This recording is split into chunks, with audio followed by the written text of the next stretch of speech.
Yeah, that was a good stoppage. So let's talk about this fight. It kind of caught up, but Chris Eubank Jr. is 35 years old, and he's got plenty of options. By the way, he just stopped Kamil Szeremeta in round number 7 after dropping him three times prior before dropping him a 4th time in Eddie Hearn. Oh wait, something's going on ringside. Conor Benn is there, by the way. Let's turn it up. In the ring with him. Conor Benn in the ring just pushed Chris Eubank Jr. after Eubank Jr. was high-fiving Neymar. You know, I've seen fighters get into the ring to call out guys after a fight. I've never seen one get in quite that fast. Usually you wait for the referee to say he's won it. By the way, I'm going to say that this is all scripted. So we're waiting to see, because Conor Benn already said earlier in the broadcast he was going to jump into the ring. So they're going to face off. All right, let's see what's going on. Obviously, I can't show it because it'll be copyright.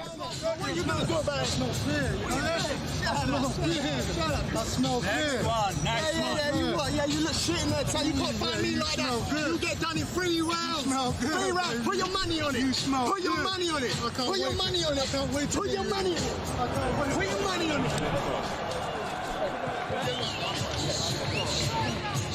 That's the fight then. That's the fight. There's the fight right there. That's So That answered our questions. Where did you go? let's talk about it. Conor Benn had an interview earlier, and he said he was going to get into the ring. He was sitting a few seats away from Turki Al-Sheikh, and it's hard for me to believe that that wasn't scripted. Conor Benn said during the broadcast that he hopes to have some news in the next couple of weeks.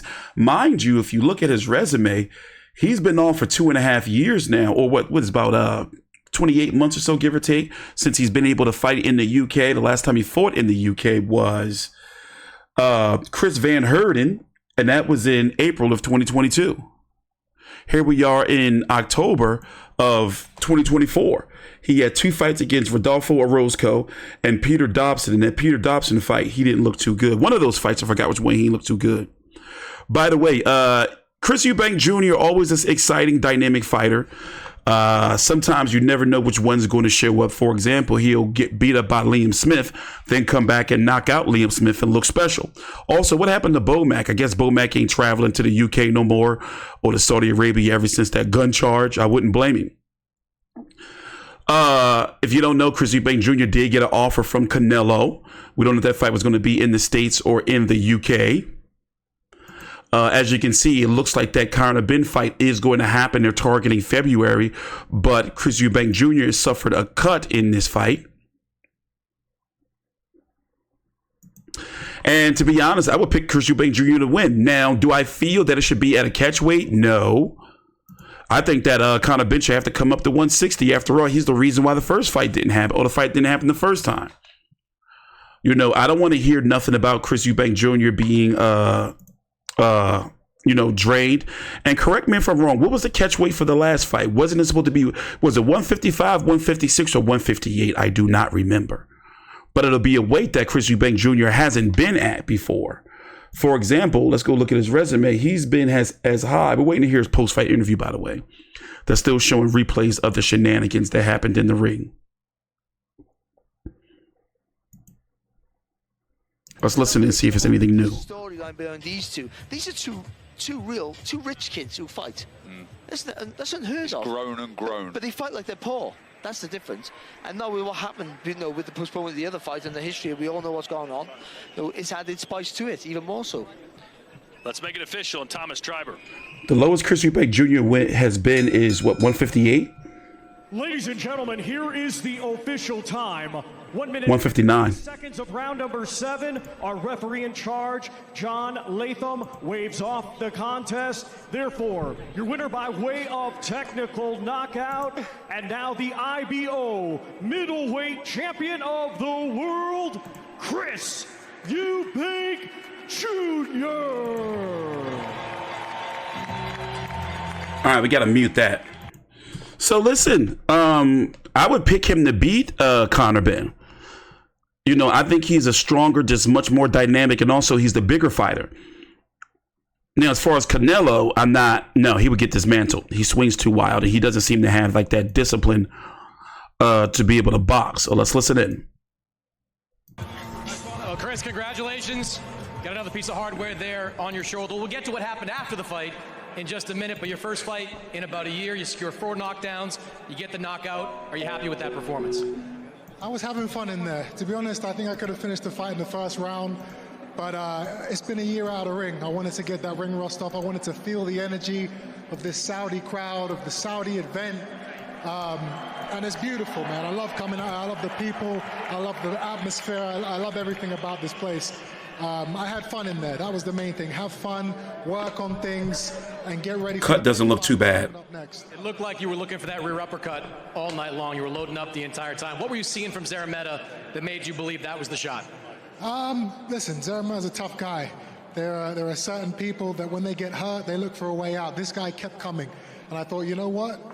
Body shots is what's going to take this guy out. I don't want to keep punishing him to the head. I was working on things. Me and my coach, my new coach, and Jonathan Banks, we had a game plan. It worked perfectly, and I had fun in there. What more can I say? Yeah, your first fight working with Jonathan Banks. How do you feel that partnership went? It went beautiful. You saw what happened in the fight. Easy work. All right, so you talk about what's next. I think what's next, hop in the ring before this fight was even over. Conor Benn standing here to my left. Is that... Speaking of easy work, look who we got here, baby. This is the fight everyone wants to see, huh? Yeah. You sound more like his pop. I'm not cutting weight now. Now I'm 168, 170. There ain't no pushing me around now, son. I want you next. We're here. Let's do it. Conor? I'm so scared. Ooh. Cringe. Ooh. After that performance, you think I'm worried? After that performance, you think I'm worried? I was having fun in there. I was having fun.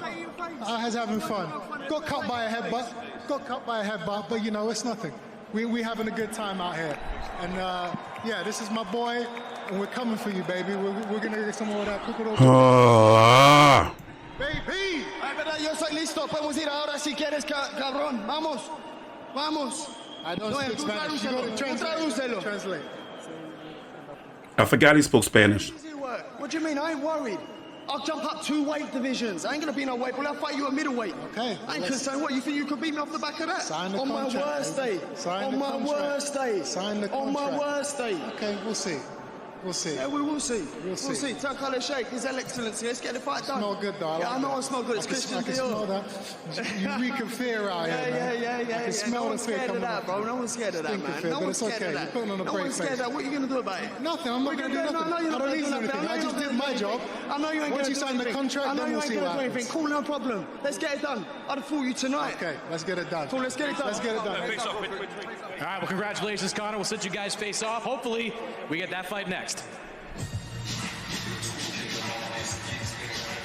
Conor Benn prepared to talk trash in English and in Spanish, and I guess Neymar adding some Portuguese. I guess we can say it's happening. This wouldn't be allowed to happen if the fight wasn't in talks. Don't be surprised if it gets announced in the next couple of weeks, or definitely within the next month or so. All the signs are there. So yeah, I'm guessing, it's not going to be Chris Eubank Jr. versus Canelo. Also, Canelo had offered a fight to Hamza Shiraz.